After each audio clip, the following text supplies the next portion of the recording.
Hello and welcome to Channel's Book Club. I am Olakunle Kasumo. Storytellers fascinate us with their ability to create interesting characters, intriguing scenarios, and at times hilarious outcomes whenever they craft those tales we enjoy listening to, watching on TV, or reading in books. Today we are happy to host another storyteller.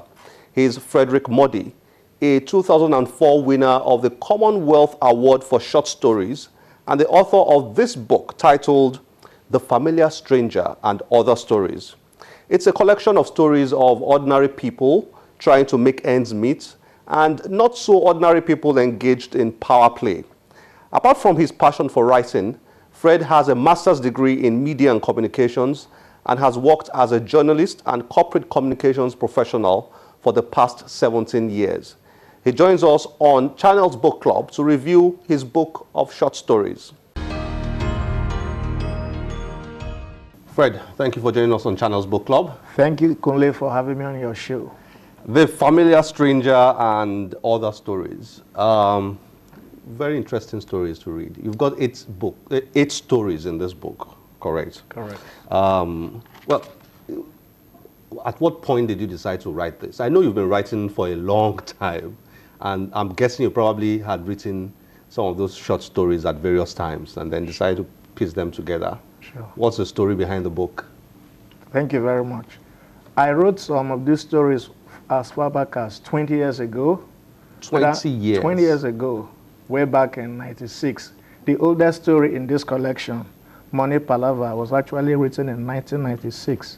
During one of those numerous academic staff union of university strikes. Then I was in university. So during the holidays, or during the first holidays, I sat down, put some things down, pen and paper. Those days we didn't have computers like we had it today. So it was then I started taking active interest in writing. But I didn't start publishing until 2 years ago. I put the first collection together 2 years ago, 2015 to be precise. But you won what was it? Commonwealth Award for short stories. Yes.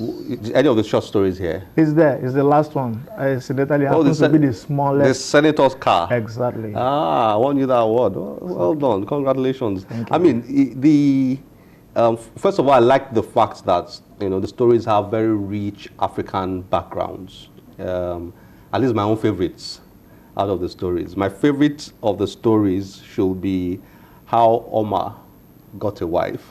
Very hilarious. Yeah, sure, funny. Okay, let's talk about that particular short story, and Okay. maybe it might help to provide an insight into how you develop your stories. So how Omar got a wife. Omar is this lazy village guy who is known as a drunkard. I'm saying this more for the viewers than you, the author. Sure. Who's a village drunkard and who falls in love with a village beauty. Chile. Is it Chichi? Chile. Chile wins his heart. He wants to marry Chile. But Chile's father is not happy with Omar because Omar has a reputation of being a lazy drunkard in the village. So Chile's father gives Omar a test that you work this farmland. If during harvest you come up with good rich crops, then I give you my daughter to marry. Very funny story. It sure is. And then Omar is stuck because he's a lazy brat and doesn't know how to go about it. Yeah. Tell me, how did you come up with that story? Because I found it interesting, I found it hilarious, and then I also had this lesson. Because Omar turned out to be a smart guy, who goes for mechanized solutions in the city, and then dazzles everybody in the village. So tell me a bit about. Now, there's this popular saying, "Love conquers all." When there is a will, there is a way.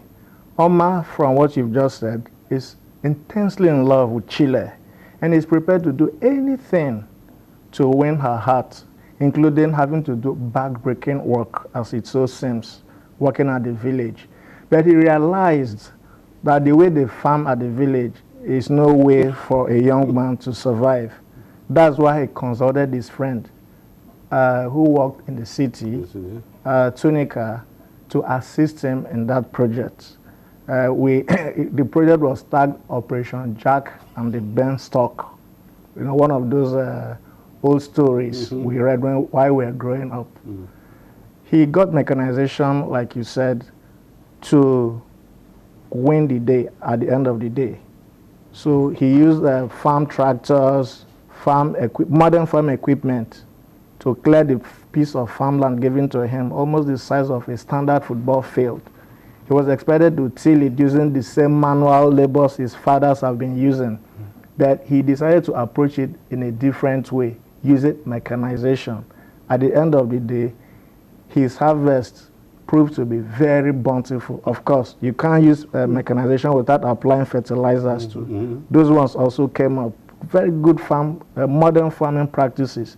So basically what I try to do is to show that there is a way out of doing things the old way. You can introduce new ways of doing things and you get better results. That's what I try to achieve.